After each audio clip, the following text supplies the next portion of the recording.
Ayan, pag-usapan natin itong si Jed Mabilog, ha? Binigyan ng executive clemency o pinatawad ito sa Marcos administration. Okay?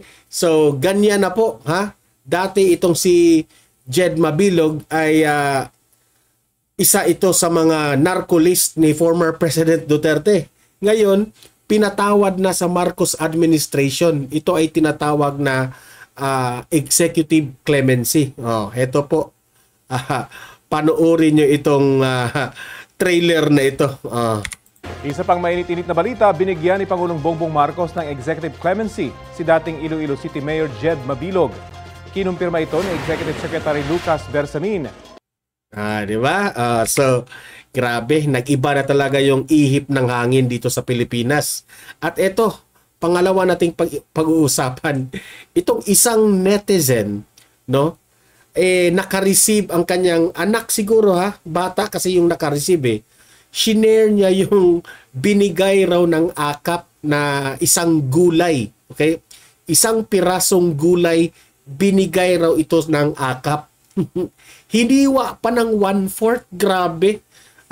Tapos sinabi pa niya na ganito ba? Bilyon ang budget nito. Pero heto lang, 1/4 na isang pirasong gulay. Eto, panoorin nyo. Nakakatawa po ito pero kayo nang humusga. Play. Ito yung gulay. Yung galing sa akap. Sa yote. Galing sa akap. Pambirang akap to. Bilyon po yung budget dyan, ha, na kinuha. Grabe. Para dito. Tapos ito po yung yung makukuha mo sa akap. So yun po, panoorin natin yung buong video nun. Okay? Ipapakita ko sa inyo kung paano nila na-receive yun. Okay? Mamaya. Itong pangatlo nating pag-uusapan, ito, mainit itong balita na ito. Kanina lamang ito, si Topacio po, nagsampa na po ng ethics complaint laban dito kay Representative Dan Fernandez. Tinawag pa niyang itong si Representative Google. Representative Google. Alam niyo naman popular si Dan Fernandez dyan sa pag-Google niya, di ba? Ito. Ipapakita ko rin sa inyo dyan. Ito. Panoorin natin itong trailer na to. Play. This is a verified complaint. A copy is right now on its way to the House of Representatives. This is an ethics complaint against Congressman Danilo Ramon S. Fernandez, more popularly known as Dan Fernandez or Attorney Google. Tinawag pang attorney, Attorney Google pala. So yun po, nakakatawa pero kailangan po nating itatalakay itong tatlo, okay? So pero bago ang lahat, bago natin ito pag-uusapan, help me po muna na i-like at saka i-share itong ating video para guys kakalat ito sa taong bayan, okay? Sabay-sabay muna tayong mag-like and share. Like and share sa Donmar TV. 1, 2, 3, go! Ayan, thank you very much. And also guys, kung bago ka pa lang dito sa Donmar TV, mag-subscribe ka na para updated ka lagi sa ating mga balita. And kung mag-subscribe ka, mag-notify yan sa inyong mga cellphones kung meron tayong breaking news at mga latest uploads o kung nagla-live man ang si Donmar TV, okay? Sabay-sabay muna tayong mag-subscribe sa Donmar TV. 1, 2, 3, go! Ayan, thank you very much. Okay, so without further ado, unahin muna natin itong balita patungkol kay Jed Mabilog, no? Kilala naman natin itong si Jed Mabilog sa panahon po ni former President Duterte. Mainit itong si Mayor Jed Mabilog, no?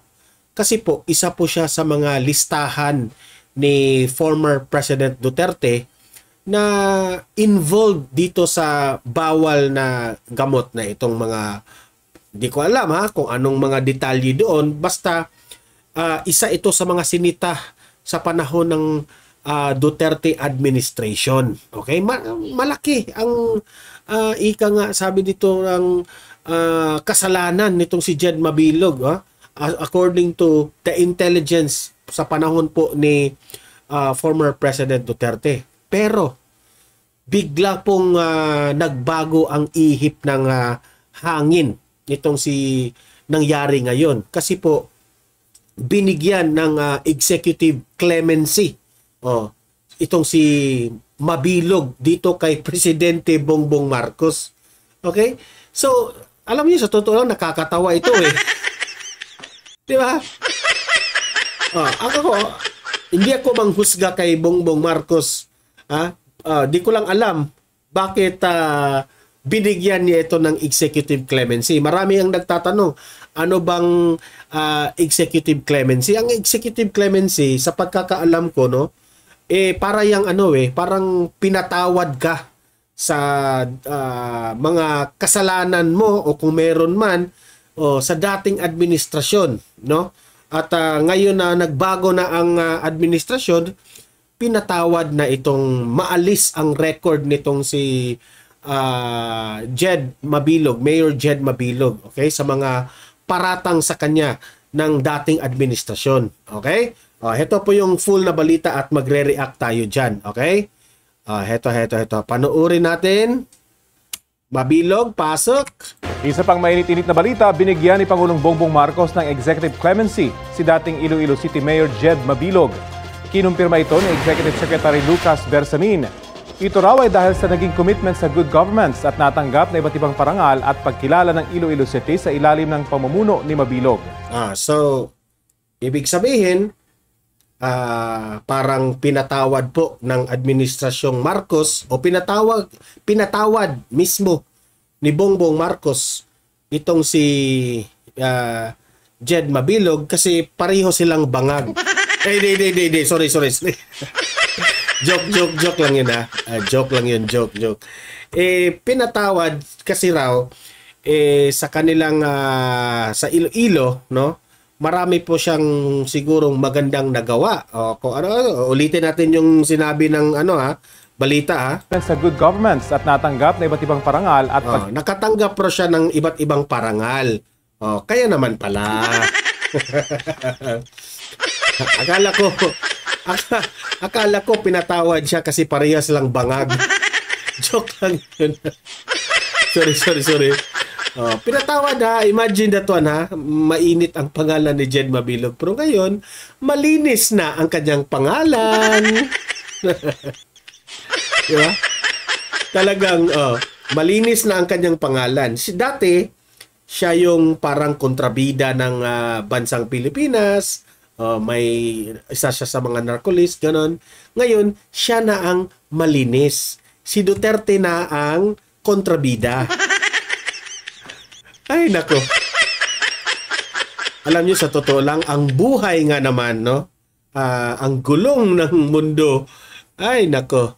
Diba? So, yung tao na yun pa yung anong tawag doon?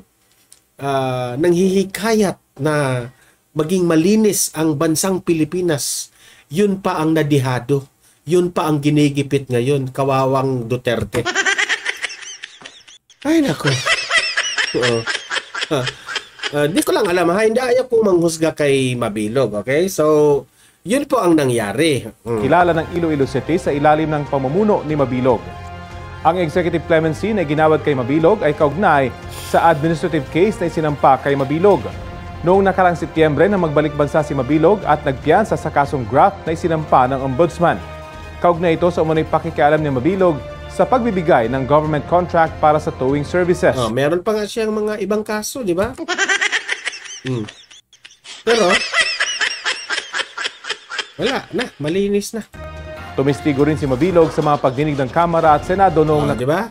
Tumistigo ng sa tuwadcom doon para talagang anong tawag dyan, magmukhang may kasalanan si Duterte, tumistigo siya, nagpasipsip siya sa tuwadcom, It's my own opinion, ha.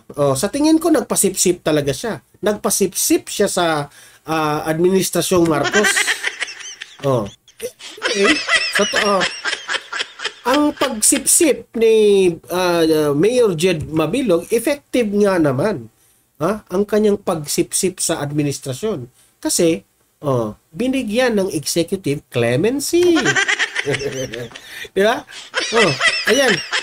Good job, Mabilog. Good job. Ipatuloy mo yan. Good luck.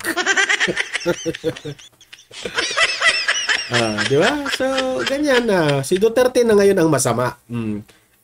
Ganyan eh. Wala tayong magagawa eh. Patuloy. Karang taon, laban sa kampanya kontra droga ng Administrasyong Duterte. Kabilang si Mabilog sa mga inakusahang narco-politician. Narco-politician. Sa panahon ni former President Duterte. Narco-politician, ha? Pero ngayon sa Administrasyong Marcos, ha? Ano na? Binigyan ng maraming parangal. Kaya, binigyan ng maraming parangal. Kaya pala, binigyan rin siya ng executive clemency. Wala tayong magagawa dyan, ha? Respetuhin natin ang desisyon ni Marcos. Grabe, no? May paiyak-iyak pa si, di ba, si Mabilog, di ba? Iyak-iyak pa si Mabilog doon sa Tuwadcom. Tuwang-tuwa naman yung Tuwadcom. Pagkatapos, executive clemency. Noong Administrasyong Duterte, itinagi ni Mabilog ang paratang na ito. So, ang masasabi ko lang dyan kay Mabilog, masasabi ko sa iyo, Mabilog, congratulations. Congratulations, di ba? Sino ba namang hindi matutuwa, di ba? Effective yung mga paiyak-iyak mo. Effective. Diba? Congratulations, Mabilog. Malinis na ang pangalan mo. Di ba? Walang biro, walang biro. Ito.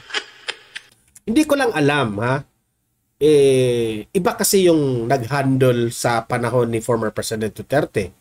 Bakit siya nailagay sa narco list? Di ko rin alam ano ang nangyari. Ano ba ang nakita ng Administrasyong Marcos? Bakit binigyan siya ng executive clemency? No? Hindi rin tayo makapanghusga dyan. Anong nakita niya? Ang sa akin lang, what if, what if maibalik na si VP Sara? Ano kaya ang mangyari ni Mabilog? Yan ang malaking tanong. Okay? Kasi po, hindi pa ito, para sa akin, Mabilog congratulations kasi okay ka na. Okay. Pero, hindi pa natin alam ang takbo ng politika sa Pilipinas. So, kung ako pa sa'yo, wag masyadong kampante. Okay? Baka magbabackfire na naman yan. Kasi hindi natin alam, baka maraming sa ngayon, sa Marcos administration, hindi pa sila masyado makapaggalaw ng tama. Di natin alam. Let us see. Okay? Marami pa itong istorya. Di natin, that's my own opinion. Okay? Bahala na si Batman. Okay, punta tayo sa next. Ito pa. Nakakatawa ito. Isang netizen, nag-share siya na nakatanggap sila ng gulay galing sa AKAP. Gulay, gulay. Akala ko naman na yung gulay ay sobrang, siguro, siyempre binigay, ayuda, AKAP. So, akala ko maraming gulay, ganun, different kinds of gulay. Yun pala, isang piraso lang. At hindi pa buo. 1/4 pa. Talaga? Sabi ko, ganyan na ba talaga ang gobyernong Marcos? O gobyerno ni Martin Romualdez? Alam niyo, sa totoo lang, ayaw kong maniwala dito ha. Pero talagang sinabi niya na hindi po raw ito fake news. Kasi siya mismo ha, yung netizen sabi niya, natanggap raw nila. So, Martin Romualdez, Bongbong Marcos, sagutin niyo po ito. Talaga ba? Ganito na ba kababaw o ganito na ba ang pagtingin niyo sa taong bayan? Ha? 1/4 ng isang piraso na gulay? Ganyan ang tingin nyo sa taong bayan? Hindi ko muna ako maniniwala dito ng buong buo. Ha? Pero ipapakita ko sa inyo, kayo nang humusga. Kasi po, sabi ko, sobra na talaga. Grabe naman talaga. Grabe ka naman, Bongbong Marcos o Martin Romualdez. Eto ha, ipapakita ko sa inyo ha. Kayo nang humusga dito. Eto, pasok. So guys, ayun.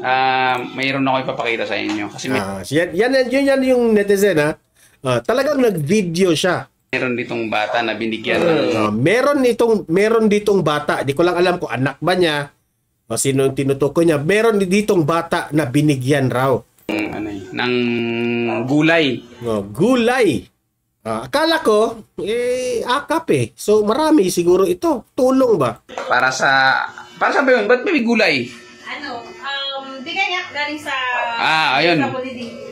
Bigay galing sa DSWD. Itong gulay na binigay. Galing pala sa DSWD. Galing sa AKAP po yun. Para galing raw sa AKAP. Ayon sa netizen ha. Sa mga bata daw sa AKAP. Tingnan nga natin, ano yan? So, AKAP, yakap. Yan. Ito po yung gulay. Hindi ito gawa-gawa. Hindi ito gawa-gawa. Hindi raw ito gawa-gawa. Ayon sa netizen ha, hindi ito gawa-gawa. Totoo yun. Totoo yun. Ito yung gulay. Yung galing sa AKAP. Grabe ka naman. Talaga?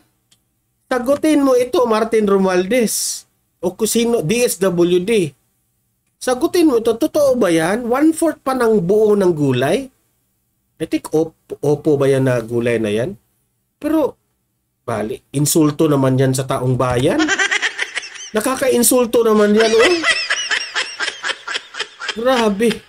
Ano, sinong kakain yan? Isang tao? Grabe.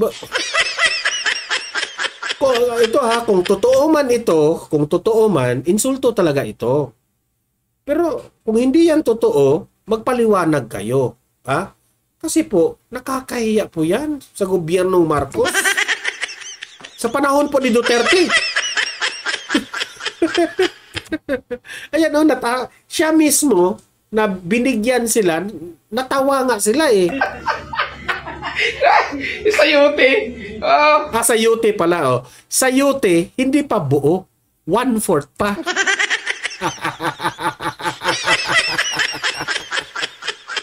Ay, nako. AKAP, DSWD.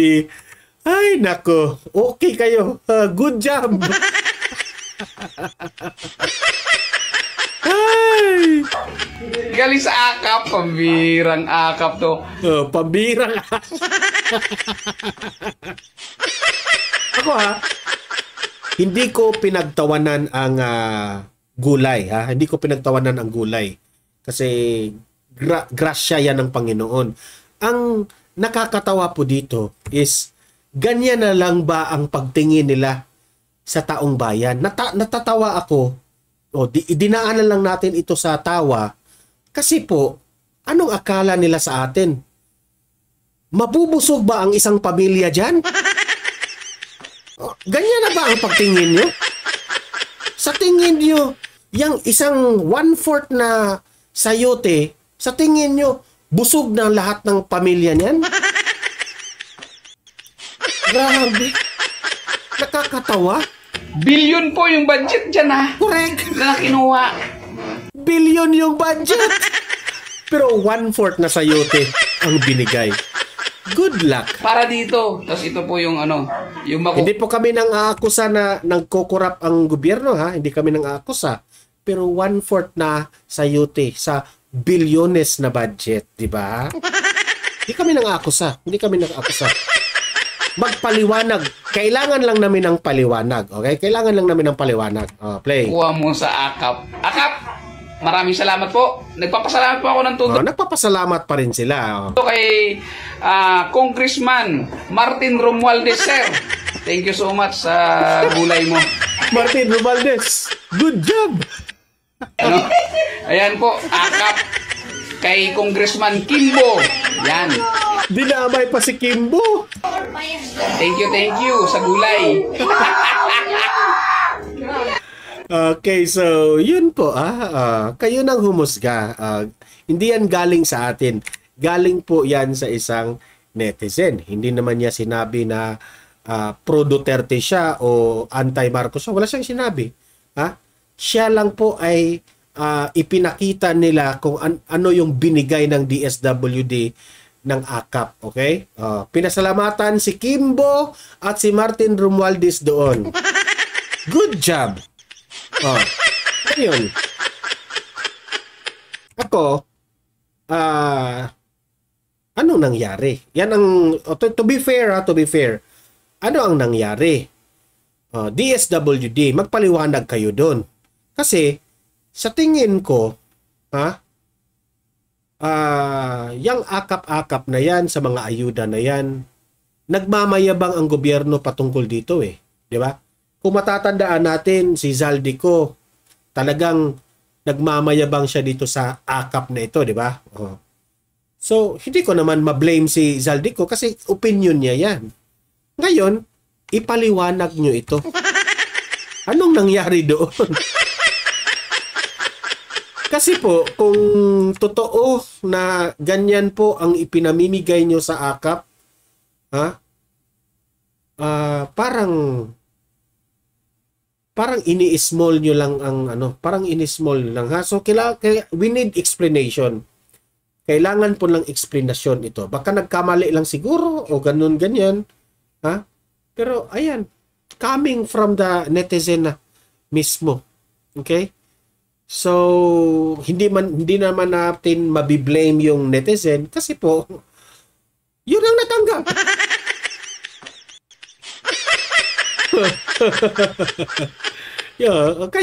Kayo nang humusga.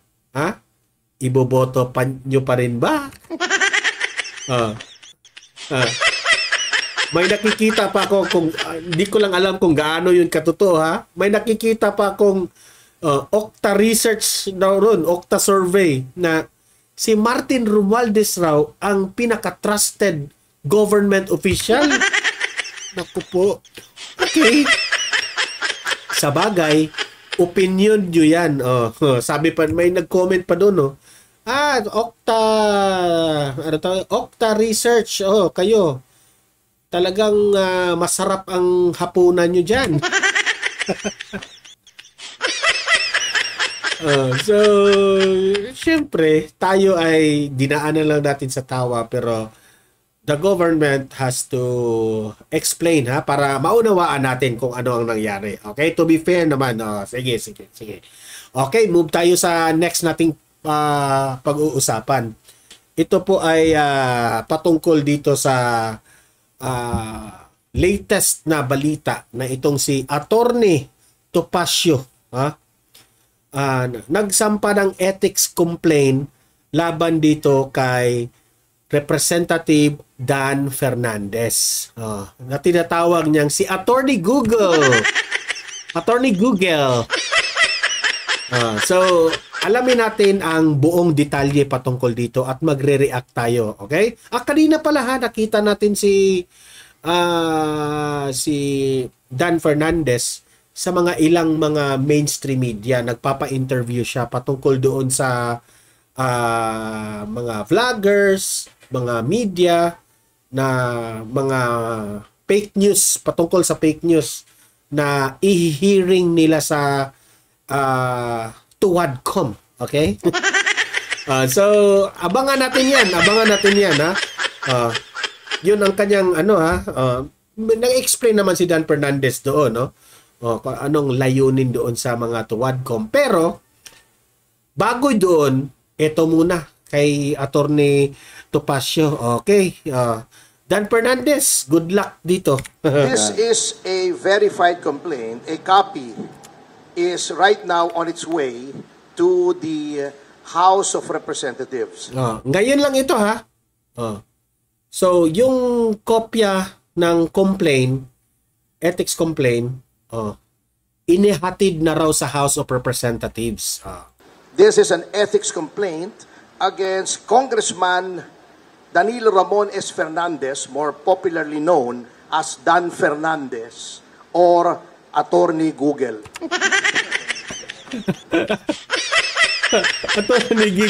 Attorney Google, grabe ang tawa ni Topacio. Abot sa tenga yung tawa mo, Topacio, ha? Ay, wala namang ano si Topacio, ha? Attorney lamang si Topacio. Sige. Topacio, patuloy. Anyway, this is for certain conduct. So, conduct ni, certain conduct na inaasal siguro ni Dan Fernandez.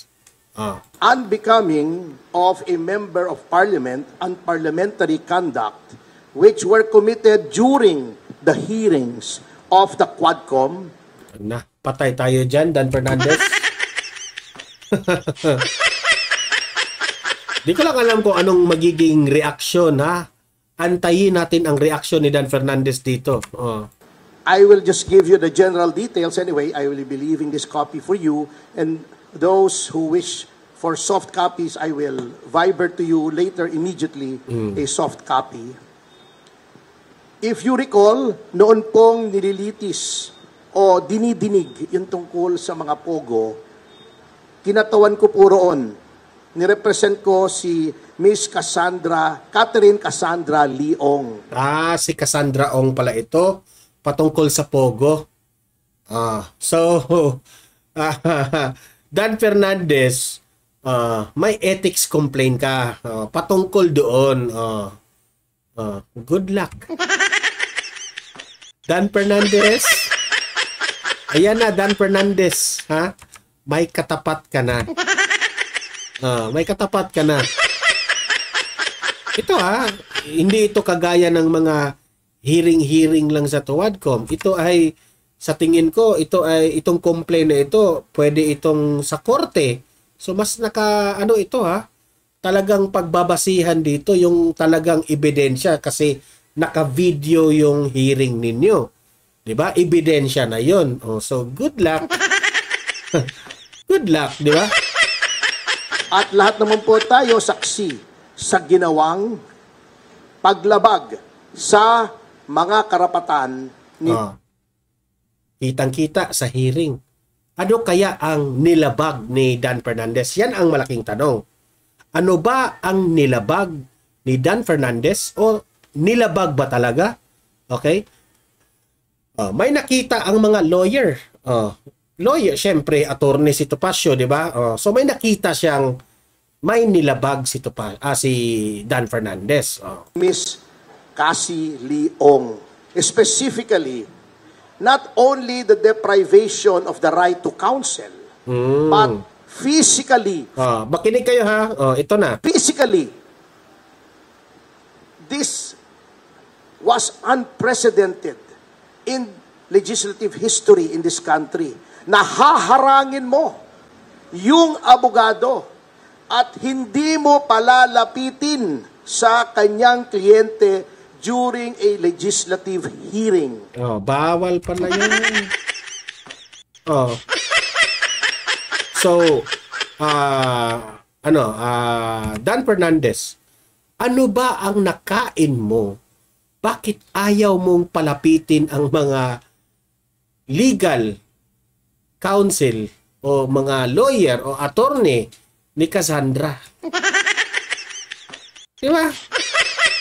Yan ang hirap sa atin Yung gawa-gawa ka ng bida-bida ka, tapos hindi mo alam yung batas. Yan. Yan. Tapos ang kaharap mo, mga magagaling sa batas, talagang wala talaga. Masisira ka dito. Giba ka rito.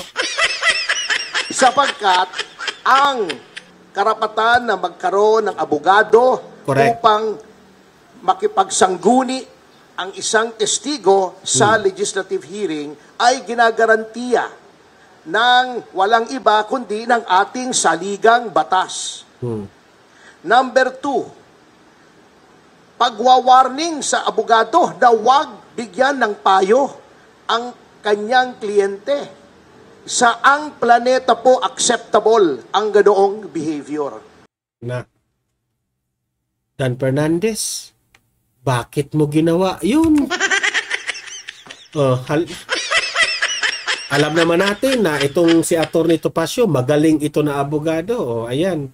Next time, ito lang maa-advise ko sa Tuwadcom. Ako, sa tingin ko in general, lesson learned ito sa mga Tuwadcom.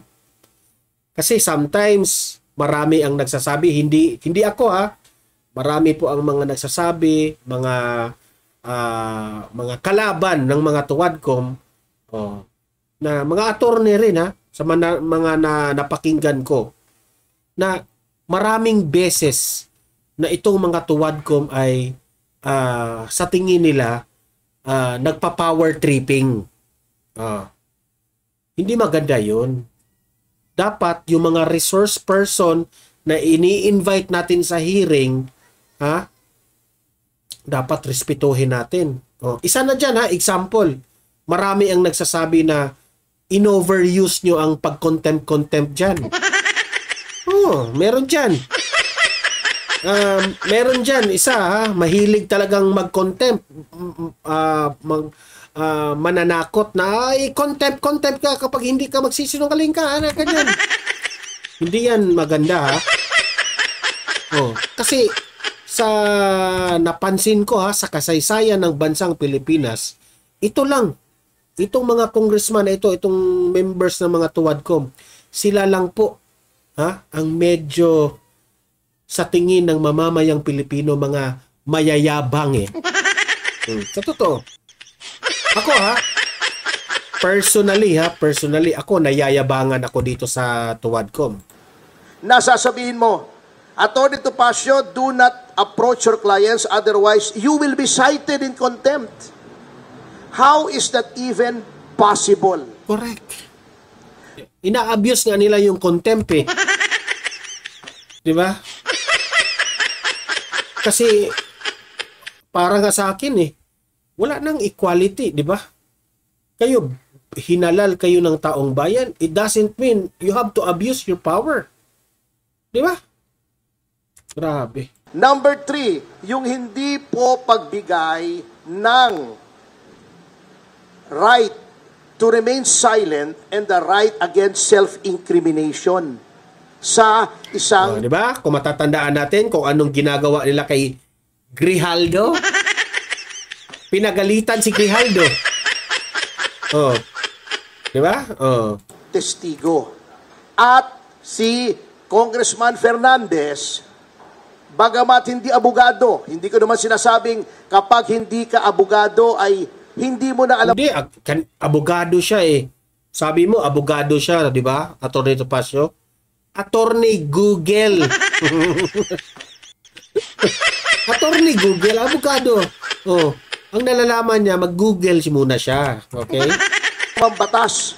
Ngunit, sinasabi na nga po sa kanila, or dapat, a person who is in the legislature should be charged with knowledge of the law.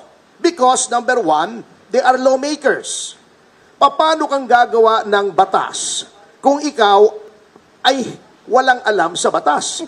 Pwede naman pong... Tama ka, Topacio. Paano ka magiging lawmaker na ikaw, Dan Fernandez, wala kang alam sa batas? Ay, nako. Hindi. Ikaw naman, Topacio. Alam. May Google naman Ikaw talaga. May Google. Basahin ang mga desisyon. Tama naman. To an extent, si Congressman Fernandez, pwede kang mag-Google. At mag-Google mo yung mga kaso. At kung meron kang hindi naintindihan sa kaso, meron ka namang legal staff siguro. o itanong mo sa kapwa mo, Congress Hindi talaga ako nagkamali. Google talaga, di ba? man na abogado, ano bang ibig sabihin ito? At pinoint out na nga po sa kanila na sa napakaraming kaso. Next time, Dan Fernandez, payo ko lang ito sa inyo, ha? Bago ka gumawa ng aksyon doon sa hearing ng Tuwadcom, mag-Google ka muna. Sabihin mo dito, tama ba na pagbabawalan ko yung attorney? Ha? Tama ba? O sa ChatGPT na lang, ha? Tama ba na pagbabawalan ko ang isang attorney na makausap niya ang kanyang kliyente? O, Google mo dun. O, sabi ni ChatGPT o ni Google, ayon sa aking bolang kristal, pwede lang yan. So, wag mong gawin yan. Ganun ba? Example lang yun, ha? Example lang yun, Dan Fernandez. So, next time, be careful, ha? Dapat nakalagay yung mga tab nyo dyan. Google, Yahoo, ChatGPT. Damihan nyo pa. Ha? Dictionary. Lahat na. Encyclopedia. May mga libro ka dito, di ba? So, para to be sure, ngayon, anong nangyari? Inireklamo ka ngayon ni Topacio. The right to remain silent and the right against self-incrimination may be invoked not only in criminal proceedings, but in all proceedings, civil, administrative, legislative. At pinakita na nga po sa kanila ang batas. Pinoint out na nga po sa kanila yung batas. Harap-harapan na nga. Ito yung batas. Ginanon sa kung po pwede pa lang itaklap sa mukha ni Dan Fernandez. Yan yung batas.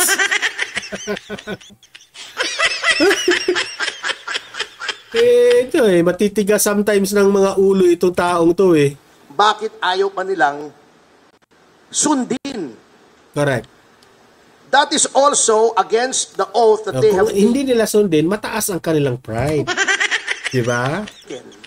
When they took their oath of office to defend and protect the Constitution and the laws of the Republic of the Philippines and pronouncements of the Supreme Court, according to our civil code, are part of the law of the land.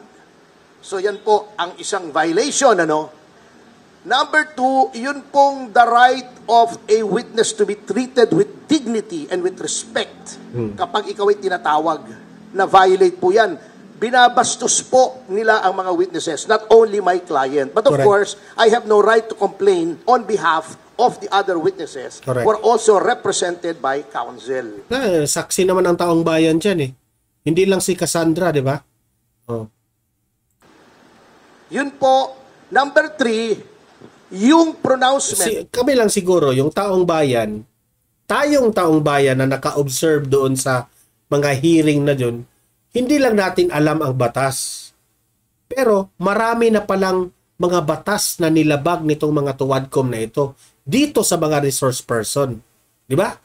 Kagaya ng ginawa nila kay Grijaldo, na halos yung taong bayan, nagalit na ang taong bayan sa ginawa nila ni Grijaldo. Hindi ko lang alam kung meron bang nilabag sila patungkol dito sa ginagawa nila ni Grijaldo, di ba? It's very unparliamentary. Alam niyo po, in all parliaments in the entire civilized world, meron pong... Grabe, sobrang talino itong si Atty. Topacio. Wala kayong lusot dito, Dan Fernandez. Good luck. Language na tinatawag nila unparliamentary. Di ba? Ayaw na ayaw nila. Kaya pala, ito yung lawyer ni Tebes. Kasi ang talino Si Pangulong Duterte, sinabi nila, do not use offensive words. Pero bakit sila? Tatawagin nilang pathological liar, puro ka pa cute. Correct. Puro ganon. Tatakutin mo pa. Misleading the witness, sasabihin pa, tignan mo itong mga napatay, di umano dahil daw ng pogo. Tignan mo yan, we will grant you immunity if you testify against them. That is misleading. Kasi ako in my own understanding, Okay? Dapat ang gawin ng mga tuwadcom is to ask questions dito sa mga resource person. Kung ano man ang answer ng mga resource person, respetuhin nyo. Either kung nagsisinungaling siya o hindi, you have to respect them. Kasi you are gather information eh.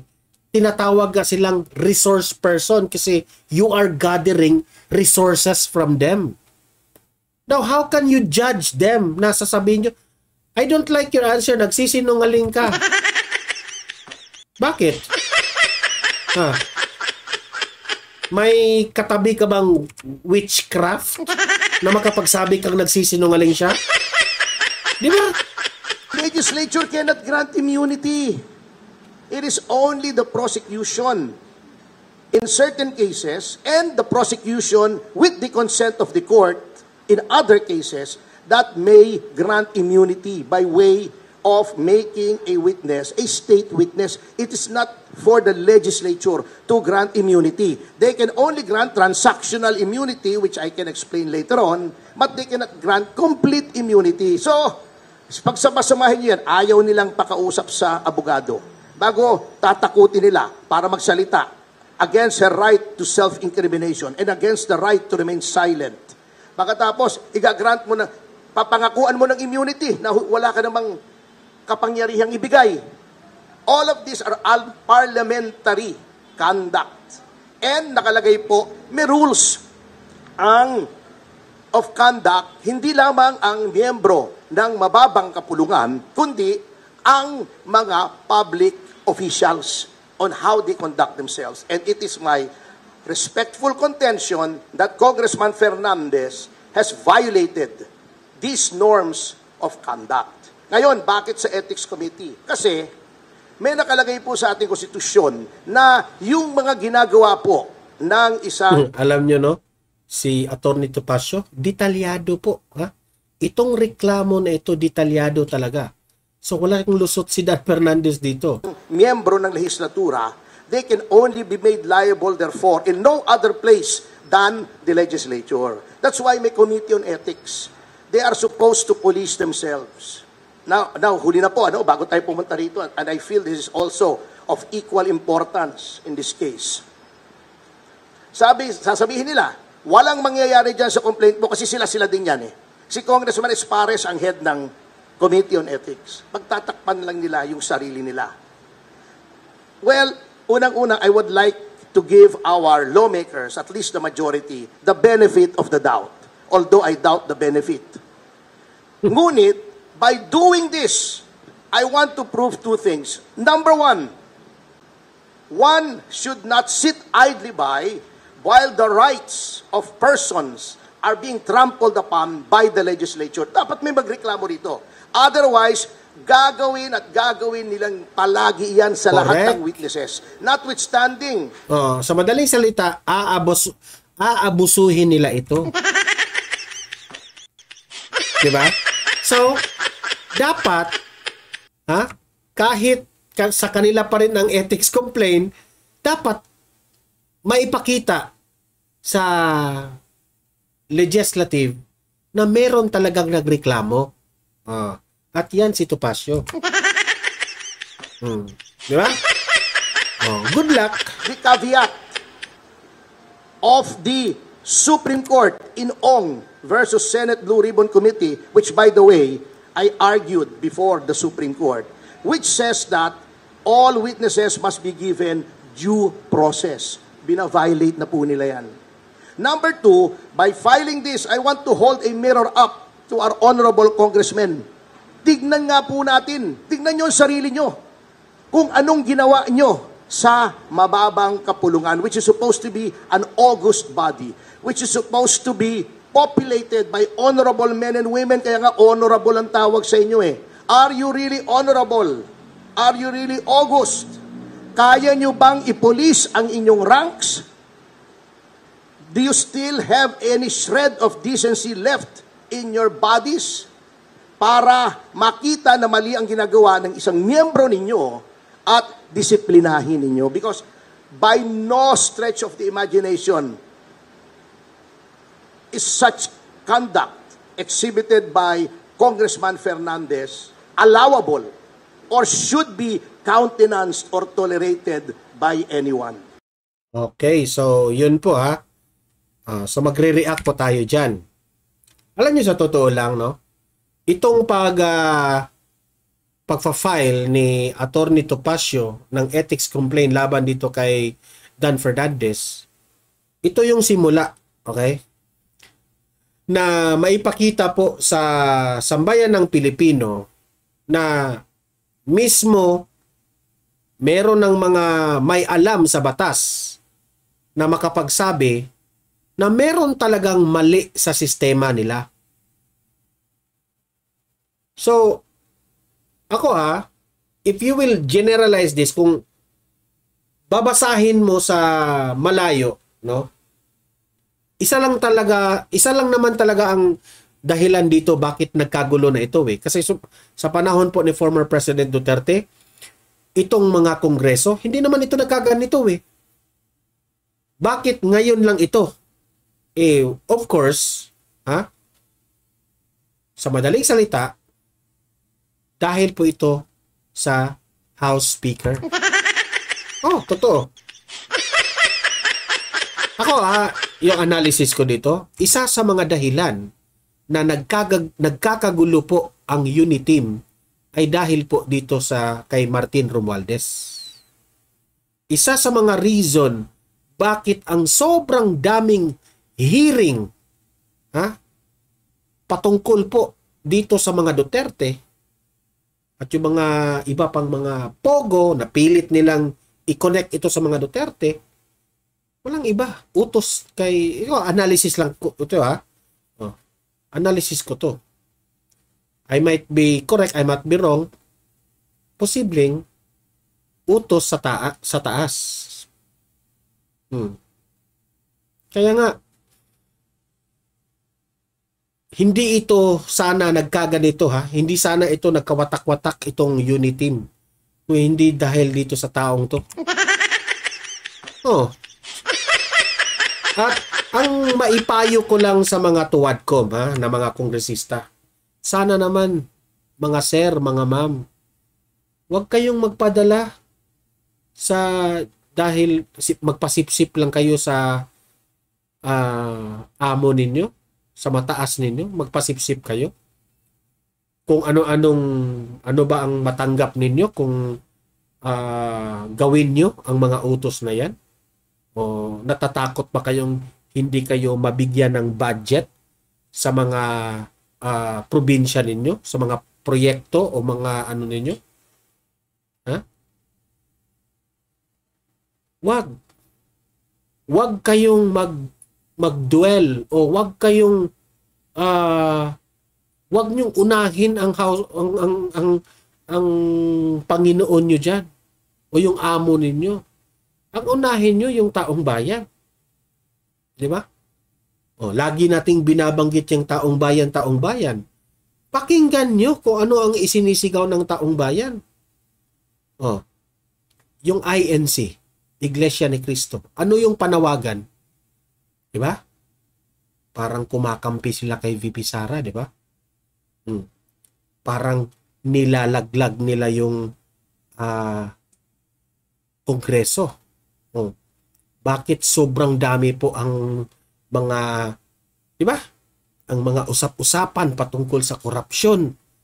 Na marami raw mga korap dyan sa kongreso. Ganun, ganyan. Dati, hindi naman ganyan ang reputasyon ng kongreso sa panahon ni former President Duterte.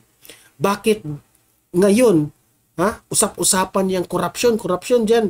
Nagsimula yan sa kongreso, ganyan. Siguro naman, sir, it is time to wake up na baguhin nyo siguro o baka try to find the answer. Bakit nagkaganito? Bakit magulo?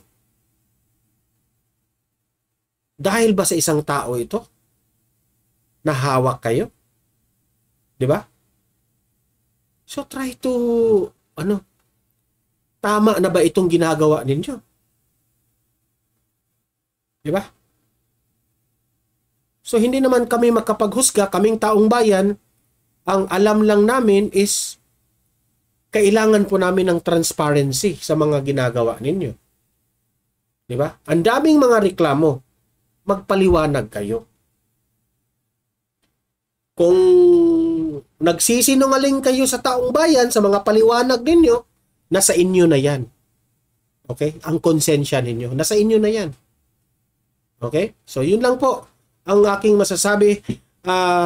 Mag-comment, mag-react sa ating mga pinag-usapan.